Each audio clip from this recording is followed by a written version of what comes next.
2017 সালে আমাকে আরও অফিস থেকে ডাকা হয় যে আপনার বিরুদ্ধে এই ফৌজদারি মামলা হয়েছে, আপনি যে চাকরিতে ঢুকছেন আপনার তথ্যপত্র ভুল ছিল। তা আমি বললাম কি তথ্যপত্র ভুল, আর আমাকে কেন সাময়িক বরখাস্ত করা হবে? তো বললো যে সাময়িক বরখাস্ত করার কারণ এটা আমি জানি না, তোমাকে সাময়িক বরখাস্তের আদেশ দিচ্ছে। তা আমি বললাম স্যার আমাদেরকে সাময়িক বরখাস্ত করবেন কেন? আমি রানিং চাকরিতে থাকি, আমার বিরুদ্ধে যদি কোনো অভিযোগ প্রমাণিত হয় তখন আমাকে ডিসমিস করে দিয়েন, বাট যতক্ষণ আমি অপরাধী না ততক্ষণ তো আমার এরকম হইতে পারে না।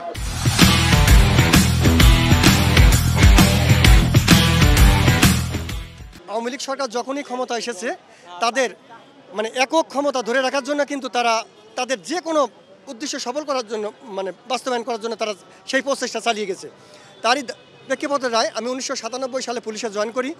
তখন আমি একটা প্রতিজ্ঞা করে জয়েন করেছিলাম আমরা একজন সৎ পুলিশ অফিসার হব, কিন্তু পুলিশ ডিপার্টমেন্টে ঢুকে দেখি তার সম্পূর্ণ উল্টো। লিটার কোর্সে থাকাকালীন আমাকে একটা 7 কার্য দিবস সময় শোনায় পুলিশ হেডকোয়ার্টারে হাজির হওয়ার জন্য, কিন্তু আমি সেই সময় হাজির হতে পারি নাই। আমি সারদা পুলিশ একাডেমিতে ট্রেনিংয়ে ছিলাম, ট্রেনিংয়ে হাজির ছিলাম, কিন্তু সেটা আমাকে অন্যায়ভাবে অযৌক্তিকভাবে আমাকে ওই কারণ থেকে ভুয়া মুক্তিযোদ্ধা থেকে আমাকে চাকরি থেকে বরখাস্ত করে। আসলে আমি ভুয়া মুক্তিযোদ্ধা কোটায় ভর্তি না। আমাকে বরখাস্ত করা হয়েছে নারী নির্যাতনের দিয়ে সাইবার ক্রাইমের মাধ্যমে, কিন্তু এইটার সাথে আমি জড়িত না।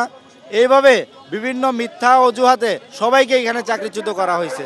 তো মাননীয় প্রধান উপদেষ্টার কাছে আমাদের এটাই দাবি, আমাদের চাকরি ফিরিয়ে দিয়ে আমাদের এই মানবতার জীবনকে ভালো একটা জীবনে পরিণত করতে আমরা চাচ্ছি আর কি। আমাদের বিগত 6 মাস যাবৎ আশ্বাস দেওয়া হচ্ছে, যাই হোক সবাই আমার 2019 সালে গড় হাজিরের কারণে অতিবাস বাড়িতে আসছিল, অসুস্থ ছিল, যাইতে পারছিল না, বাট আমার বেবি হয়েছিল, এই কারণে 2বার আটকে গেছিল। এই কারণে যাওয়ার পরে আমরা সব কাগজপত্র দেখাইছিলাম, হসপিটাল সার্টিফিকেট সব কিছু দিছি, বাট তারা গ্রহণ করে না। গ্রহণ না করে আমার হাজব্যান্ডের চাকরিটা খাইয়ে দিচ্ছে সামান্য এইটু কারণে। ডিউটিতে গিয়ে চোর ধরতে গিয়ে চোরকে গুলি করছে, তখন ওরা ষড়যন্ত্র করে চোর না বলে একজন ভালো মানুষকে সাজিয়ে তার নামে অভিযুক্ত মামলা হয়। এই মামলা দিয়ে তাকে বরখাস্ত করে। বাবা একজন সাব ইন্সপেক্টর ছিল অবসরপ্রাপ্ত, আমাকে বলছে যে প্রমাণ করার জন্য মন্ত্রণালয় থেকে সব কিছু আমার গ্যাজেট আছে, কল্যাণ ট্রাস্ট আছে এবং ভারতীয় তালিকা আছে, 3টা গ্যাজেট বুক তালিকায় আমার সংযুক্ত। আমি সব কিছু প্রমাণ করছি। আমার বিরুদ্ধে ফৌজদারি মামলা হয়েছে।